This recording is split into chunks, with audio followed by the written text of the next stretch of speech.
So explain that process. Like, how and when did applause come about, and did that relate to your performance in Who's Afraid of Virginia Woolf? No, actually, it started out being a short about a stand-up comedian with breast cancer, and how she would cope with that. Not at all what it ended up being. And then we worked on it for a year. I mean, we had like kitchen meetings in my kitchen because my husband was the producer, so it was really nice sitting there, and just talked about movies with these guys that I didn't know. You know, two young guys that I, of course, knew of name, but they were all new. Both of them were first-time directors and writers, and it occurred to me when we were sitting there, God, we have so much in common. We just so much want the same thing. Right. So we didn't so much talk about the movie as we talked about, culture and taste, and after a while I was so secure, felt so safe with them, so I just said, go ahead, whatever you want to do. And they actually financed it first as a long short, like 40 minutes. But then my husband did some magic, and suddenly it was like a feature. Right. But like 8 months before we started shooting Applause, I was doing Martha in Virginia Woolf, and we were talking about how to do like staged footage. How do you do that? If you have to like pretend you're acting in front of an audience, that's pretty hard. And no matter how good an actress you are, you'll never get the sweat and the makeup that runs, and the breathing and the shouting. You'll always be weird. So they asked if they could come and tape this show. And I knew that Virginia Woolf is so protected by Albee and the agent and everything. Right. So I said, you can't. I mean, you can use me, mute me, and just see me like breathe or something. You can't use the text. You can't use the play. And no, we're just gonna do that and just make like visions of you on stage, and And I thought that was a great idea. And why not? Because I was there, and the manager of the theater thought it was great, so he had it on video. Great. So because it's pretty close up of you, it was fine. They did like 3 cameras. They did the whole play. They did me alone. So and then the editor, and then we started shooting Applause, and the editor had sort of sorted it out, this whole play thing, like the things he liked and didn't like and wanted to use. And when he started editing, like a couple of weeks into our shooting, he started to put things in, more and more and more and more. Like I just because in a weird way, it all became the same. Weird Martha the way it's interwoven is brilliant. And my husband, who's the producer, said, "You're crazy. You can't use this, because it's not, we have to pay like $1 million or a fee if we do this." But on the other hand, he really gambled, my husband. So he didn't tell me about it until later. I didn't know this while we were shooting. When the whole movie was finished, they had like 6 minutes of Virginia Woolf in it. And they closed the movie, and I said to Michael, my husband, "Are you crazy? We don't even."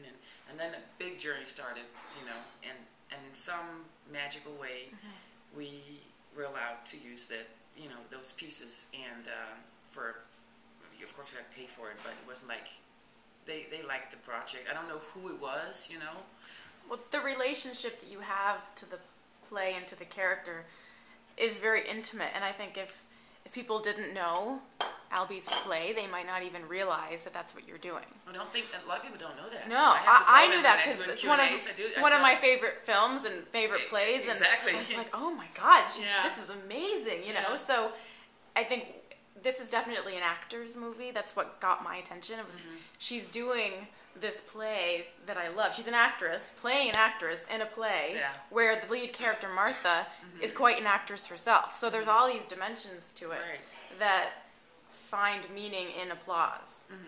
Without you couldn't have thought this out before. I think the whole thing was like we were so much, like I told you, on the same wave when we did this. We had like this emotion or this longing or this loneliness, secludedness, whatever. Alcoholism for the director has been an issue, and not for me. I haven't ever been using drugs or alcohol. I'm not saying that because I know I can look like that, but in the movie, but that was another different story. I can tell you after. Right. But I've had it. I'm an actor's child. My mom was an actress, unemployed, died of sorrow of not working. And she did pills. And so I've seen it. And the writer is the son of a big Danish film director called Bille August, and so he also knew how it was to be like in the business. So we were all like sort of. It was an organic thing for all of you. Yeah, we didn't have to talk that much. As I remember it, it's always hard to look back and remember everything, but as I remember it, it was just like we were just on a wave together in a way. Well, watching it, I wondered if a lot of it was improvised because it has the feel of something that is so you just forget that you're watching a movie. And that is what is so interesting, because they didn't, and then the reviews came in Denmark. They of course talked about me, and they sort of forgot that I do not improvise in that movie. That's a scripted thing. Of course, I say a line here and there, or breathe the way any actor would. Yeah, like it's a bed scene that was 2 pages, but it longed for like 10 minutes because we were he said to me, just the director told us, just don't rush it. Don't rush it,